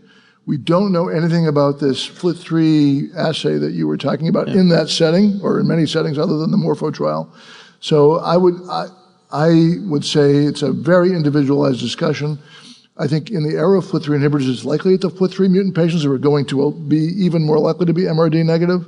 So to me, unless the patient is completely fit and for some reason there's some other reason to transplant them, I cautiously measure their MRD after the consolidation and will not transplant such a patient. Remember, transplantation is not a walk in the park. Oh, yeah.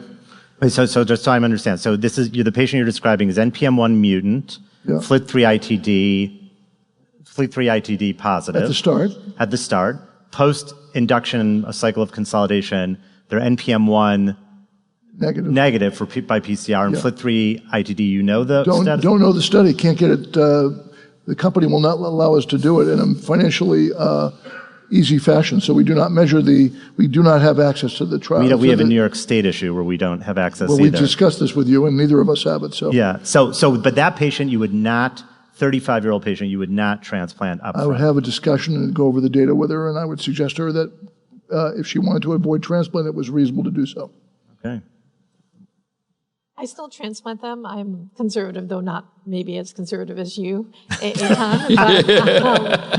I would give quizartinib. But when you look at the data, particularly for like quizartinib, NMP1, DMNT3A, those patients do very, very well with quizartinib in the Quantum First trial. In fact, even in the absence of transplant. But I do think that for a 35-year-old, I'm looking at 30, 40, 50 more years. And I think that I would offer transplant and CR1 still as the standard of care. Yes, there may be some that would be able to avoid it if they're NPM1 negative.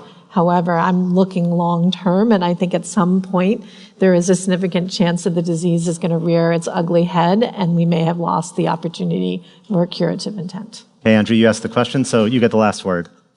I've always wondered, for people that have 7-3 MIDO or 7-3 quiz, if they don't go into remission on the first go, Richard, I'm not sure if you ever published what happened to those 25% of patients that got 7-3 MIDO again, and I presume the quiz study also gave 7-3 with quiz. Is that what you actually do, or do you switch straight away to gilteritinib? You didn't answer your question yet. You didn't answer the question. I just want to point that out. Okay, you answer it, and then we'll make him. You asked a different question. But I will answer that question as best I can, which is that the need for a second remission, a second induction cycle was pretty low in the midostaurin arm, so I really can't answer the question. Okay, you get to answer your question, Andrew, and then what was the question again? The question was, what would you do? NPM1. So are you transplanting all? I thought I answered that one first. No, you said you asked it. You said people are doing that. Right, the guy who asked it thinks he answered it. 35-year-old, NPM1 positive, FLT3 ITD positive, induction consolidation, now NPM1 negative by RT-PCR, transplant or no transplant? I think for a 35-year-old, because we know that in particularly the ratified trial, most of the benefit was post-allograft. I feel that we don't yet have enough data to not do the allograft, even if MRD negative, because we haven't really done the studies to that level of detail with the proper MRD assay. So, yeah.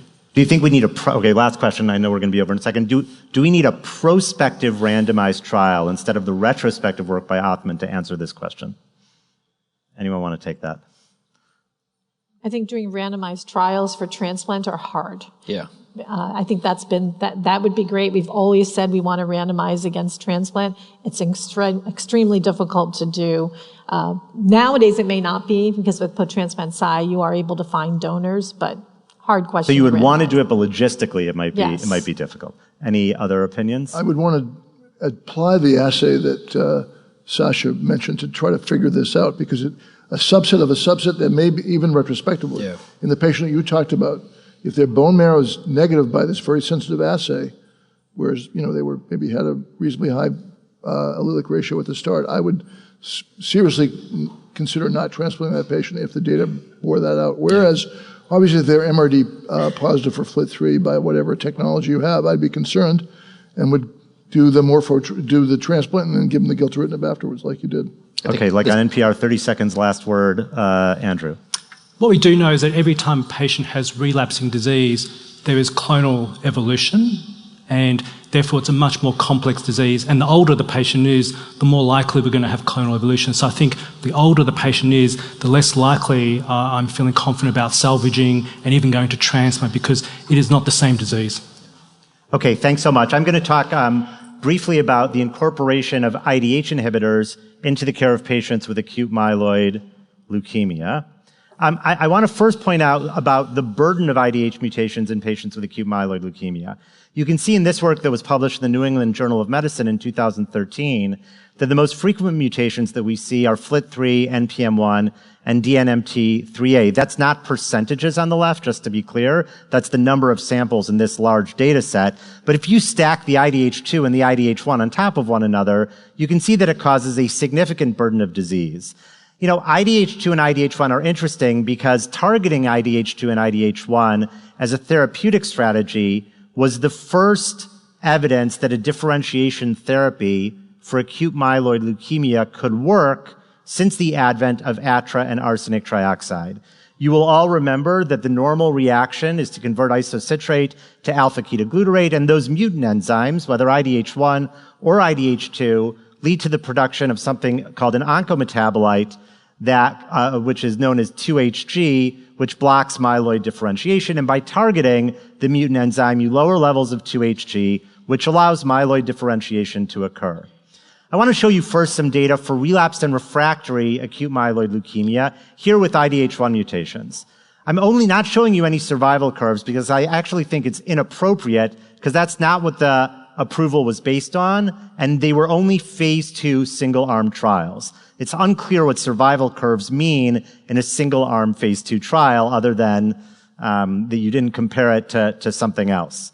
So the basis of the approval for the IDH1 inhibitor ivosidenib for relapsed and refractory IDH1 mutant AML was a single-arm phase 2 study. The approval was based on a CR and CRh rate of 32.8% with a duration of response of 8.2 months. Olutasidenib, which is a newer IDH1 inhibitor, was also approved based on a single-arm phase 2 study, CR/CRh rate of 35%, and a duration of response of almost 26 months. All of you can do some math, and you will notice that this is much longer than what we saw with ivosidenib. In the discussion that the FDA published on how to think about this difference between olutasidenib and ivosidenib, I pasted it in here, you can see that it says that the overall efficacy results seem similar, although no firm conclusions can be made on cross-trial comparisons. Duration of response should not be compared across studies because of differences in both measured and unmeasured confounders, as well as differences in the median duration of follow-up. So it's a little tough, right? My eyes say olutasidenib is much, much better. The FDA seems to say don't trust what you're seeing in the data because of confounding factors. I personally actually like what the FDA has to say because those unmeasured confounding factors really, I think, can significantly impair what to do and what the truth is. So how do I actually decide what drug I'm going to use with IDH1 mutations for relapsed and refractory IDH1 mutant acute myeloid leukemia? Well, I actually look at the side effect profile. Ivosidenib has a side effect profile where it causes QT prolongation of any grade in 26% of patients and a grade 3 in 10% of patients, and differentiation syndrome is seen grade 3 or higher in 13% of patients. Olutasidenib does not cause QT prolongation. It does cause a transaminitis, with 12% of the patients having a grade 3 or higher transaminitis, and the rate of differentiation syndrome being roughly equivalent to what is seen in patients who receive ivosidenib. What about going to the IDH2 inhibitor enasidenib? So there's only one IDH2 inhibitor approved for relapsed and refractory acute myeloid leukemia, again approved on the basis of a single-arm phase 2 trial with a CR/CRh rate of 23%, duration of response of 8.2 months. Many people forget that there was actually a randomized phase 3 trial comparing, and after this approval, because that's what they had to do, comparing enasidenib to what is known as conventional care regimens. That's what's found over here. Conventional care regimens consisted of azacitidine, intermediate dose Ara-C, or low dose Ara-C, with the primary endpoint of the study being overall survival. And on the right-hand side, you can see that while the median event-free survival and the median time to treatment failure was actually longer with enasidenib, the median overall survival was roughly the same between enasidenib and conventional care regimens. So does this mean I don't use enasidenib? Of course not. I use enasidenib all the time. And that's because I think this trial had some significant issues when you look at the rate of dropout between the two arms. Approximately 50 to 60 patients on the conventional care regimen dropped out very early from the study, likely to go on and receive enasidenib that they could get through another source. So I think the applicability and generalizability of this study to the broader use of enasidenib is still an open question. What about giving IDH inhibitors in combination with chemotherapy?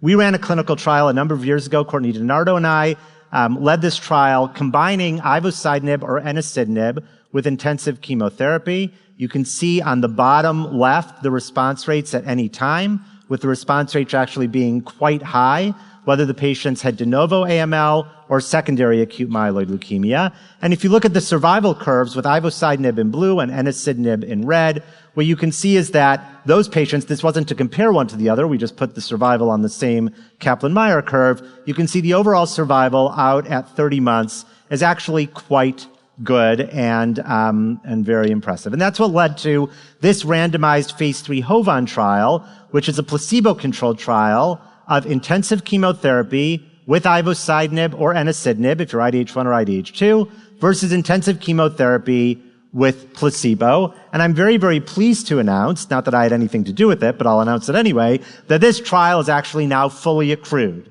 It has accrued 974 patients. It's closed to accrual, and we expect to have some results out in 2027 or 2028, which hopefully will answer the question whether adding an IDH inhibitor to intensive chemotherapy is better than intensive chemotherapy alone. Just very briefly in the last few minutes, ivosidenib is also approved as a single agent for newly diagnosed acute myeloid leukemia with an IDH1 mutation. I might consider this in a very, very elderly patient who is of a very poor performance status and can't tolerate anything else. You can see that this data was based on 33 patients with a CR/CRh rate of 42.4%, CR rate of 30.3%, and a CRh rate of 12.1%. We also published a study a year or two ago, actually it was this year, looking at the risk-adapted use of enasidenib for newly diagnosed AML. This was part of the BEAT AML clinical trial portfolio, where we took newly diagnosed IDH2 mutant patients, gave them enasidenib monotherapy for up to 5 cycles. Patients who did not achieve a CR or CRi would then get AZA added on to the enasidenib after the 5th cycle. Of course, patients who achieved a CR or CRi continued enasidenib monotherapy. You can see that phase 2, which is the enasidenib monotherapy arm, had actually quite high response rates with a rate of composite complete remission of 48%, true CR rate of 37%, CRh of 8%, CRi of 3%. And of those 17 patients who did not achieve a complete remission with enasidenib monotherapy, the addition of azacitidine led to an additional 6 patients who achieved a CR or CRh. If you do the math, it ends up being 36% of the patients. Again, this is investigational. I don't do it off study, but I think it is interesting to see that you don't necessarily have to start with 2 agents together. You can give agents in sequence and still get salvage when you're an enasidenib failure. Okay, finally, this is something that Andrew talked about in his presentation, the AGILE study, a double-blind randomized placebo-controlled trial of ivosidenib with azacitidine or placebo with azacitidine. The primary endpoint was event-free survival. Key secondary endpoints were overall survival. Just to go through this very quickly, the overall response rate, which is actually at the bottom right, was quite high, with the overall response rate being higher in the ivosidenib and azacitidine arm than in the placebo and azacitidine arm. Most of that was because of a significantly higher rate of complete remission and complete remission with partial hematologic recovery. And what this translated into are these very, very impressive overall survival curves, where Ivo-Aza has a median overall survival of 29.3 months, and placebo-Aza has a median overall survival of 7.9 months. Finally, I want to take, in my last 26 seconds, I want to talk about triplets. Triplets is something that I like to talk about. So I like talking about triplets because there is an idea in cancer that more is better. And I have heard people say from podiums like this, is it podia or podiums? Yeah. Not sure. but I'm going to say podiums, from podiums like this, that we should be like multiple myeloma and be having quintuplets and sextuplets and, all sorts of combinations. The problem in acute myeloid leukemia is that you can't give triplet and quadruplet and quintuplet therapy if it is adding myelosuppression. Because if you add myelosuppression, you will end up killing your patient. In multiple myeloma clinical trials, the minute the platelet count drops below 50, the patient is off the study. Of course, that doesn't happen in AML clinical trials. Having said that, this triplet combination of AZA, IVO, and VEN in patients with newly diagnosed IDH1 mutant acute myeloid leukemia shows very, very impressive overall response rates in the range of 100% when you do the triplet. The question becomes what happens after that cycle 1 and cycle 2 and after the patient gets into a CR. And I would advocate, although it's not going to be the easiest trial to do, that we need randomized controlled trials really for all triplets that are given as well, and not just accept data based and change practice based on single-arm phase 2 studies. So in conclusion, IDH inhibitors are really firmly established as beneficial treatment options for IDH1 or IDH2 mutant disease. We talked about the randomized phase 3 enasidenib versus conventional care option. We talked about how I choose to use ivosidenib or olutasidenib, and it's primarily based on the side effect profile and the patient standing in front of me. We know the combination of ivo and enasidenib with chemotherapy is safe. Efficacy is being investigated in the HOVON placebo-controlled phase 3 trial. I think ivo-aza for newly diagnosed IDH1 mutant AML is a standard of care. Should it be the standard of care? We can discuss that. And the benefits of triplets I just ranted about 30 seconds ago. So with that, let's move on to some questions. Let's get to the number one question. I'm so happy I don't have to answer all the questions up here because I'm asking them. So I'm going to ask Andrew first. Andrew, you are a leader in the field of venetoclax. If you have an you're a leader in the field of a lot of things, but venetoclax is one of your things. If you have an IDH1 mutant patient in front of you who is 83 years old, do you give them azacitidine venetoclax or azacitidine ivosidenib? And why?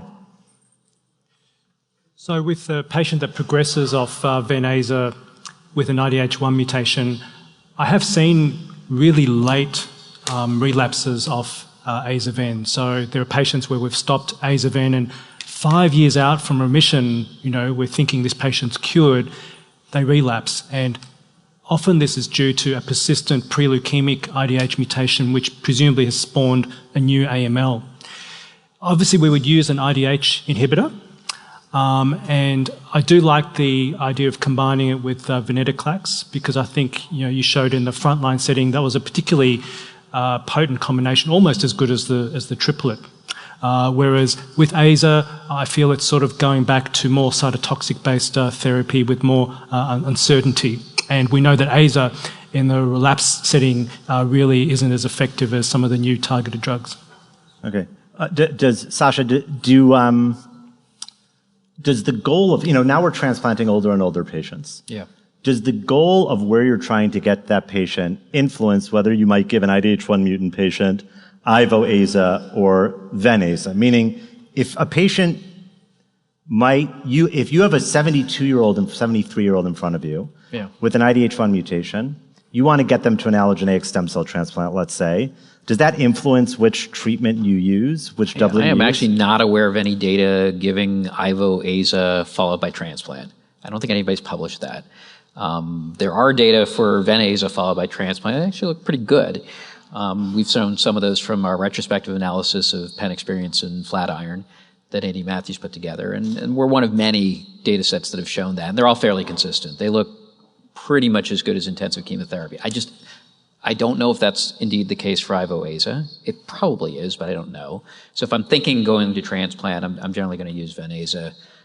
In somebody that I think has likely poor tolerance of induction therapy, but if they get a better performance status or one thing or another, that they could go eventually to a transplant later on. And that's a lot of our patients around the age of 70 or a little over the age of 70. Eunice, I don't know if you've seen this, but there's been some retrospective data, maybe for all of you, that suggests that the sequencing makes a difference. I guess, do you think we should maybe if you know, like, what do you think about that data, and what should we be doing with it in practice? So, I mean, I think that when patients develop or they progress on Ven-Aza, so first of all, I've never cured anybody with Ven-Aza alone. Everybody recurs at some point or has becomes more and more myelosuppressed and actually has a complication. So anyway, given that, when patients fail Ven-Aza for AML in the upfront setting, the data suggests their overall survival when they progress or fail is very short, like in the range of 3 to 5 months. And there is small retrospective case series that have been done looking at sequencing. And the MD Anderson group published this first a few years ago. They took their patients progressing on Ven-Aza. They went and characterized whether they had IDH mutations, FLT3 mutations, and they tried targeted therapy as a salvage after Ven-Aza. And they also had horrible response rates, like 20-30%. And there's whole lectures on the development of Ven-Aza and how to overcome that. And I know Dr. Wei is involved in. And so anecdotally in these case series, if you start with Ven-Aza and you're resistant and you try targeted therapy, you don't do well, 20 to 30%. However, in these case series, if you start with Aza-Ivo, or you start with a FLT3 based, or you start with a targeted therapy like Ivo-Aza, and then you'd fail that, you can salvage them with Ven-Aza. And part of the rationale is that when you become resistant to BCL2 inhibitor, you develop a pan resistance that makes you resistant to everything. Whereas if you develop a resistance to Ivo-Aza, you can still save them with the BCL2 inhibitor. So for that reason, for patients that are not transplant eligible, and the response rates were much higher, 60, 70, 80% salvage of a targeted therapy. So for that reason, in our center, we typically would start an IDH1 mutant patient who does not have a transplant option, elderly, as you said, on Avo-Izo. And then if they progress, save the Ven-Aza as a pan-salvage regimen. And ideally, they would not recur after Aza-Ivo for several years. And then you would have the option potentially of giving Ven-Aza, or nowadays, you actually have elutacitinib. Rich? I have a comment. I really like the data you showed with the triplet. I think we'll be using triplets. There'll be an abstract presented by a fellow from MD Anderson that Dr. Garcia at my institution also participated in, where the response rate is extremely high and the toxicity is very good, low. Number two, I have a question for you, though, coming back to that. Would the IDH inhibitors have been approved in the post-Aza-Ven era, based on what Eunice was just talking about? In other words, the response rate would have been a lot lower if all the patients had relapsed after Aza-Ven instead of just Aza alone. Possibly not. Possibly not. Which would have been a shame, actually, right? So, right. Because what would have happened is they wouldn't have been approved, and then people would have killed the program, and then they wouldn't have been used up front, and then we would have lost a lot. So I think it would have been just a shame. Make that point to show how we go on knife's edge here sometimes. Yeah. What about, Rich, just sticking with you, what about IDH inhibitors as maintenance post-transplant? They're small prospective series. Do you do that at your institution?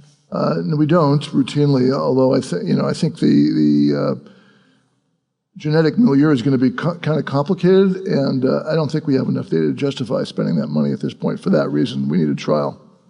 I actually wanted to get back, since I don't want to talk about IDH and get asked a lot of questions, get back to Sasha about the maintenance FLT3 inhibitor. Yeah. Maintenance gilteritinib. Are you giving it, how are you choosing who to give maintenance FLT3 inhibitors to post-transplant? Are you sticking to what was done in the trial?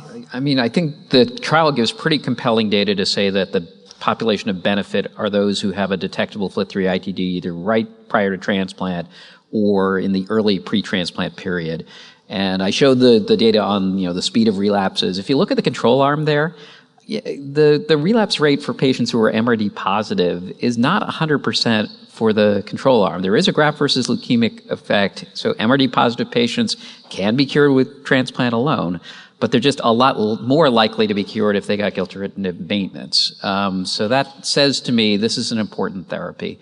And that may actually be more important than what preparative regimen you give. Is it reduced intensity? Is it myeloablative? And there'll be endless discussions about, how to parse through remaining data. But I think the simple answer is if you're convinced the patient needs a transplant and they still have detectable disease going into transplant, there's, a randomized study showing a benefit for a FLT3 inhibitor, and it's for gilteritinib, so that's the drug I'm choosing. By the way, do you stop at 2 years with the I know that's because great question. In the Ratify yeah. trial, those people who stopped Yeah. the FLT3 inhibitor relapsed after they stopped. Some did relapse after we they looked stopped. at that, and when we looked at the patients who, at the end of their 2 years were still MRD positive and then stopped their drug, ba-boom, Yeah. they relapsed very quickly, not surprisingly. What's the outcome of people who got longer than that? We don't have data, but I would generally say they need You more give DLI therapy. to that patient, or just keep them on midostaurin? I think they need DLI, and I wouldn't wait 2 years to do it. I would track that. And the theme here is just we need to monitor MRD to know how best to treat our patients. Andrew? Tom, in Australia we don't yet have access to frontline ivosidenib, but when you showed the long-term agile data, there isn't quite a plateau yet, so presumably people are still relapsing. So with people on AZA, IVO and doing well, let's say IDH1 negative, are you stopping the therapy? Are you using single agent IVO for life, or what are you doing in a health economically constrained world? Yeah, it's a really tough question. I mean, we actually, I just had a patient like this, and I think what we struggle with is when we're doing our testing for residual IDH1 mutations, it's typically not a very sensitive test. It's a standard next generation sequencing assay. I think if we were doing digital droplet PCR and we got a negative result, I would consider stopping the IDH1 inhibitor. Okay, I got told in my ear a fun fact that according to Merriam-Webster, podiums or podia are both acceptable. So you guys have just learned something at the end of the day. Okay, we're now going to move on to a talk I'm really looking forward to. Dr. Wang is going to talk about the potential role of menin inhibitors and other novel agents in the treatment of acute myeloid leukemia. Well, thank you very much, Dr. Stein, as well as Dr. Neil Love and the organizers of this symposium for allowing me to speak during this ASH Satellite Symposium. The title of my talk is Potential Role of Menin Inhibitors and Other Novel Agents in the Treatment of AML. And I was pleased to see this was the #1 requested topic in the initial survey that you provided. So what is menin inhibition and how does menin inhibition work? Why is it restricted only to KMT2A rearranged and NPM1 mutant AML, and what is the potential for it to be used in the future? So just for those of you who are not familiar with the mechanism, in about 5 or 10% of acute leukemias, both AML as well as ALL and mixed phenotype, there is a rearrangement between chromosome 11, 11q23, involving the KMT2A, formerly the MLL gene, with a fusion partner. The combination of the translocation of 11q23 with a fusion partner results in a KMT rearranged epigenomic complex, as you can see here, that then binds to chromatin and regulates the upregulation of transcription factors. Here we see HOXA9 and MEIS1. These particular factors drive a gene expression profile that focuses on leukemic stem cell renewal. It inhibits myeloid differentiation, and it results in proliferation and leukemiogenesis. The menin inhibitor, what is menin? Menin is derived from the MEN1 gene, which is a germline mutation found in patients with multiple endocrine neoplasm 1. The menin protein is it's a scaffold protein that's actively involved in epigenetic and regulation of transcription, and this binding of this menin protein to the KMT2A protein complex activates a KMT2 complex and drives leukemiogenesis. And so it's specifically found in KMT2A rearranged leukemias. But interestingly enough, the mutant NPM1, which goes from the nucleus to the cytoplasm, also interacts with the KMT2 complex to drive the same biology and function as an oncogene in an NPM1 mutant patients. And so in these patients, they have a similar gene expression profile, and inhibition of the menin protein-protein interaction leads to similar effects in that particular subset. There are other subsets of leukemia that have the same profile. Currently, there are multiple menin mutations in clinical development. I've put up the data with the leading 5 for which we have clinical trial data on them. And obviously the top candidate, revumenib, was approved by the FDA in November 15th of this year. You can see here that was based on another phase 2 single agent study in patients with relapsed refractory KMT2A. You see that the second candidate in clinical development is ziftomenib, who is pursuing a phase 2 in NPM1 mutant AML.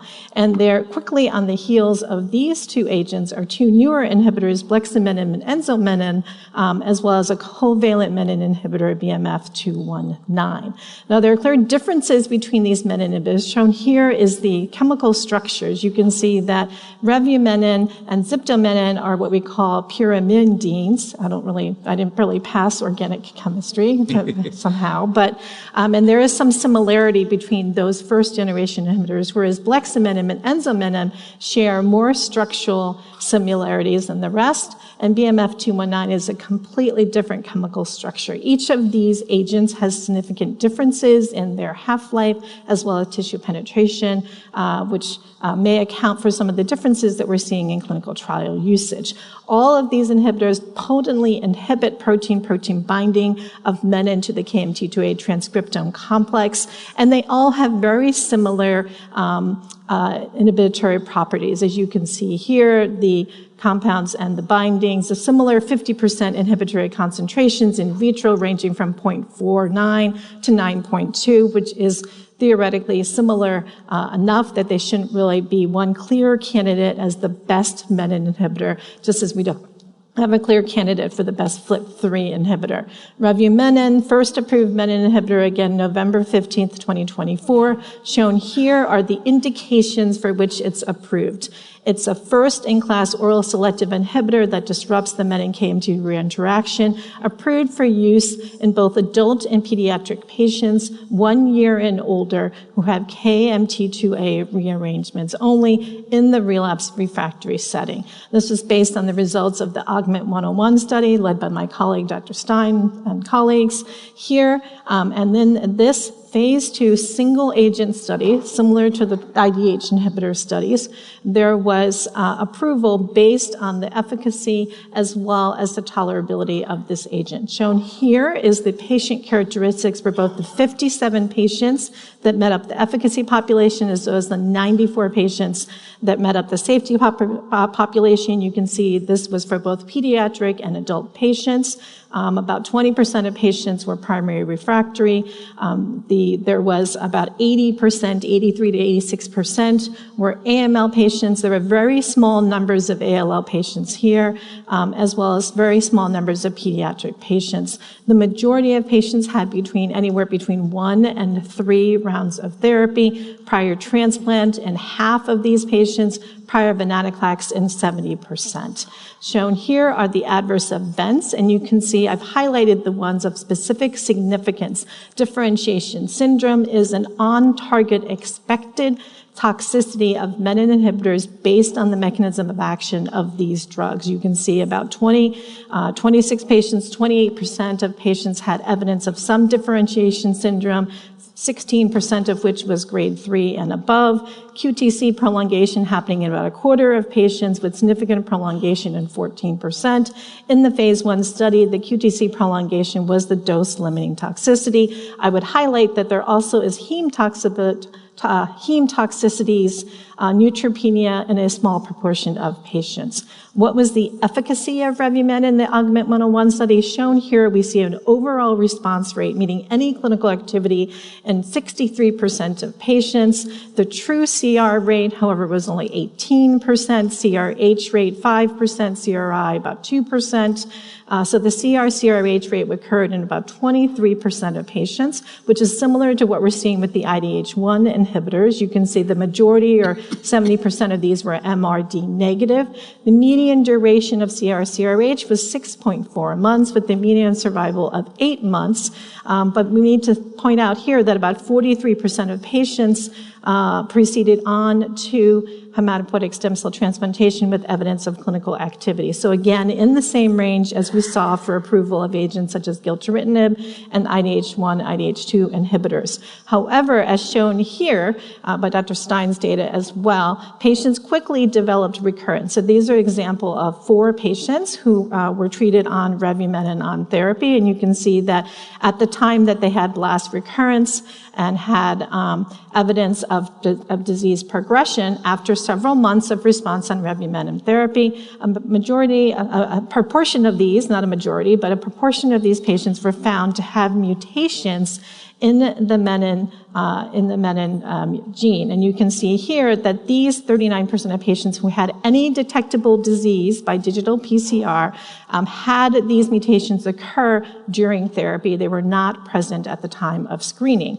And in a survey of the clinically available menin inhibitors in development, Perner and colleagues looked at 4 different menin mutations, the most common of which here the T349M. You can see that the red boxes suggest that the particular agent is not sensitive to the inhibitor, and the blue boxes suggest that they are.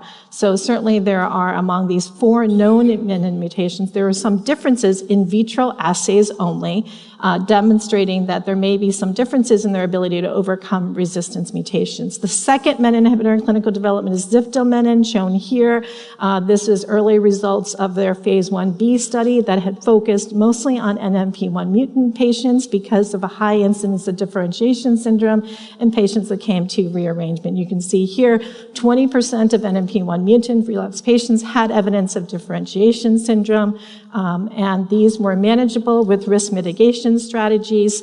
In contrast to ziftomenib, there did not appear to be any QTc prolongation, and not mentioned previously, but there did not seem to be any interaction with azoles, which was a characteristic of revumenib requiring 50% dose reduction in those patients. Shown here are the initial responses on 20 patients with NMP1 mutant disease with a CR rate of 35%, CRC rate of 40%, and some patients achieving responses that were durable even at low doses of therapy. There was evidence of 1 menin mutation, which was discovered in 1 out of 29 patients, and so we need to really further examine the clinical development of mutations on these patients. There is an entire session devoted in AML to menin inhibitors during this conference. I encourage you all to go there. There is data on the newest inhibitors in the discussion here. Bleximenib, which in vitro overcomes many of the resistance mutations. Differentiation syndrome seems to be a little bit less, in the range of 12% in phase 1, and similar efficacy in KMT2A and NMP1 mutant disease. Enzomenib from Sumitomo, again, seems to, in phase 1 studies, has no dose-limiting toxicity, no QTc interactions, no azole interactions, and again, response rates that mimic or potentially even better than we saw with some of the other agents. So shown here is a summary slide that you can purview in your slide collection that summarizes the results of the 4 agents, the menin inhibitors that have been studied to date. These have been studied in various patient populations, phase 1, phase 2 data. You can see across the board CR/CRh rates of 20%, overall response rate ranging from 50 to 60%. So guys, these agents are real. What are the adverse events we are interested in? They vary across the inhibitor. Azole interactions, QTc prolongation with revumenib, differentiation syndrome with ziftomenib.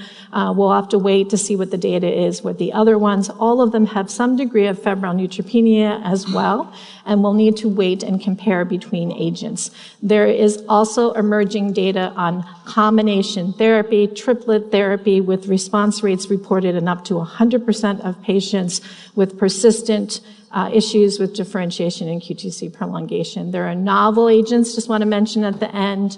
This is an antibody drug conjugate with a CD123 that has again been studied in triplet therapy.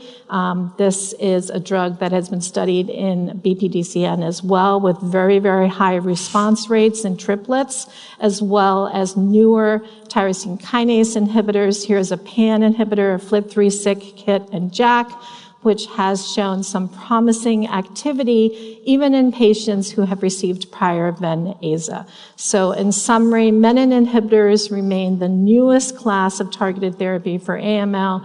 We're also looking at further development of a novel ADCs and novel TKIs moving forward. Thank you very much for your attention. Okay, that was great. I'm going to steal some of those slides for some of my talks. That was great, especially the summary slides. So, revumenib is now approved. I guess my question is for you, now that revumenib is approved, if you have a relapsed and refractory NPM1 mutant patient, would you try to get that patient, not a FLT3 ITD, would you try to get that patient revumenib off label?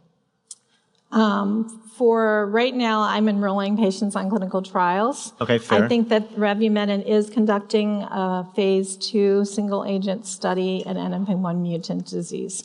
So preliminarily, there may be differences. I mean, the ziftomenib across the board, and they will be presenting their combination data at this meeting, both in 7 and 3, as well as Ven/Aza combos, continues to result in high response rates in NPM1. And I don't know whether there's something unique to that drug. It could be the pharmacokinetics that supposedly has better tissue accumulation and penetration.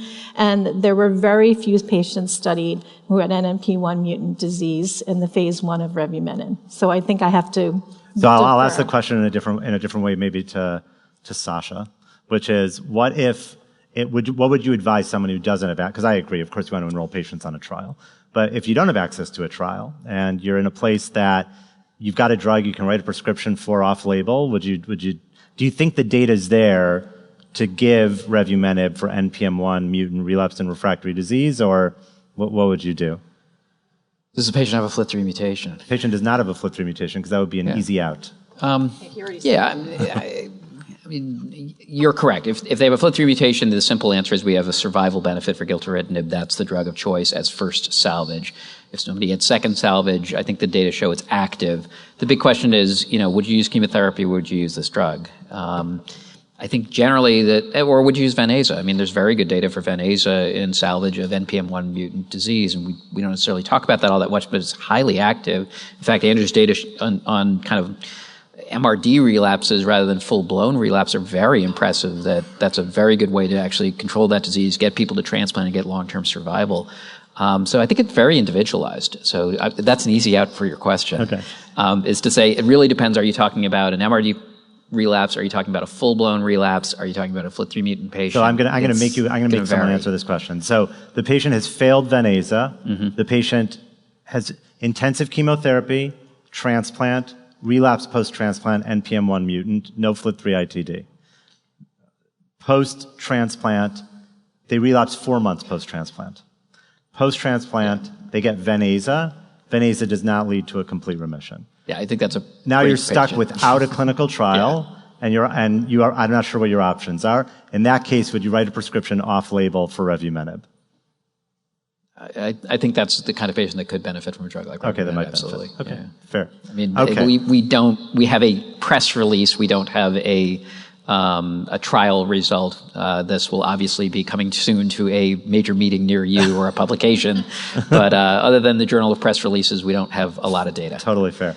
And then, Eunice, I wanted to get back to you. So there's been a lot of talk about differentiation syndrome on all of these trials. Yes. I guess my question is, do you think there's something, I'm not so interested in differences between drugs, but do you think, just as a general category, the differentiation syndrome seen with drugs that target, with menin inhibitors, is qualitatively different than when you see differentiation syndrome with ATRA? Yes. Or you do? I definitely think, and I think that there's a difference even between the differentiation syndrome that we're seeing with menin inhibitors in KMT2A rearranged patients versus NPM1 patients. The former seem to have a higher rate of differentiation syndrome, which could be across the classes of agents, than NMP1, which I think has to do with their biology. But what we see with the menin inhibitors is we see immediate differentiation syndrome. We've seen patients that get on study and within a few days, and you'll see this data again at the AML session in the menin inhibitors,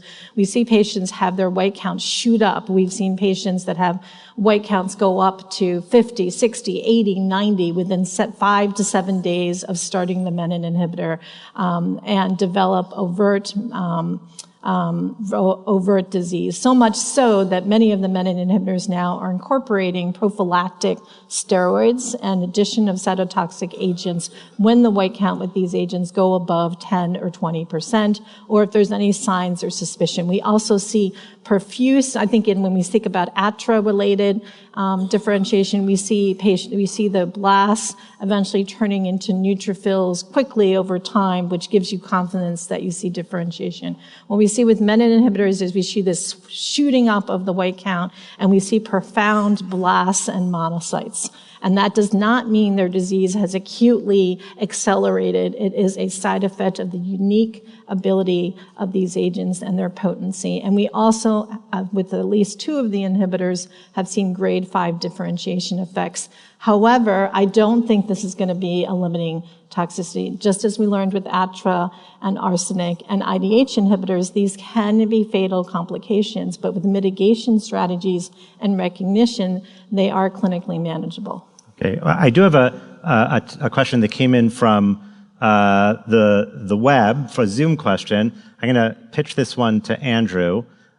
Would you consider oral azacitidine, CC486, as a maintenance strategy post-transplant for patients who were NPM1 MRD positive, I think, going into the transplant? So for patients who are MRD positive for NPM1 pre-transplant, the results are that outcomes post-transplant are quite good unless the patient has a concurrent FLT3 ITD. So if there's no FLT3 ITD, I wouldn't be using any maintenance therapy. For patients who are FLT3 positive, then obviously the Morpho study would inform us that post-transplant gilteritinib is the way to go. In terms of oral azacitidine in general, there's a randomized study, Amadeus, that we're waiting for the readout for broader patients beyond that. The role of menin inhibitors, we don't know. Fair. I had another question that comes up about totally off the topics we talked about, but I wanted Rich to answer it. There's been a lot of excitement about CAR T cells in various diseases. There are now more and more trials with CAR T cells for acute myeloid leukemia. Where do you see that going? How do you see that evolving? What are your impressions of the studies so far? My impression of the study so far is highly disappointing, obviously. There haven't been, there's the occasional response, but nothing sustained. I'm particularly intrigued by a paper that was written by one of Dr. Perl's colleagues, Dr. Gill, who's a senior author on a paper that suggested that CAR T cells in AML have an intrinsic problem that when the T cells get activated, they release cytokines, which my old boss, Jim Griffin, showed in 1990 were growth food for, tumor food for AML cells. Why we didn't think of this before, I don't know, but I give Sarah a tremendous amount of credit for this work. I know not everybody believes this, but I've seen plenty of patients who've gotten these AML CD123 CARs. They get sick as hell. The AML looks like it should go away, like it does in ALL, but it doesn't go away. So I think there's something to this, and maybe some very exotic strategies will be needed to take advantage of the power of CAR T cells in AML that we haven't quite done yet. So we'll see. Sasha, do you have any comments on No, just, I'm a co-author on that, but very far in the middle. Can't take a lot of credit for what Sarah and others observed. Take credit for it. But bottom line is I think, it's an intriguing idea as to why, one of the many reasons why we're just not seeing the same level of efficacy in AML as we're seeing in many of the lymphoid malignancies, in ALL and lymphoma, myeloma, et cetera. And then a question for Sasha, maybe this is the last question. What do you do for maintenance guilt post-transplant when your patient has a FLT3 TKD? And I think that question gets to really, what are the results in the Morpho trial when you break it down by FLT3 ITD and FLT3 TKD? I don't think we looked on Morpho at patients who had both mutations. It didn't keep you off the study if you had an ITD and you also had a TKD, but none of these patients went on study with active leukemia. They all had to be in remission at the time they went on the study. And to my knowledge, I don't think we went back to look to see how many had TKD at initial diagnosis. I think the TKD doesn't usually fall out as a driver of relapse to any degree like the ITD does. So if somebody only had a FLT3 TKD and they go to transplant for one reason or another, I mean, you can give maintenance, but I just don't know that you're going to see the same efficacy as what we see with FLT3 ITD positive patient. Okay, well, with that, I want to give all of my presenters a big round of applause. That was wonderful. Okay, thank you so much, guys.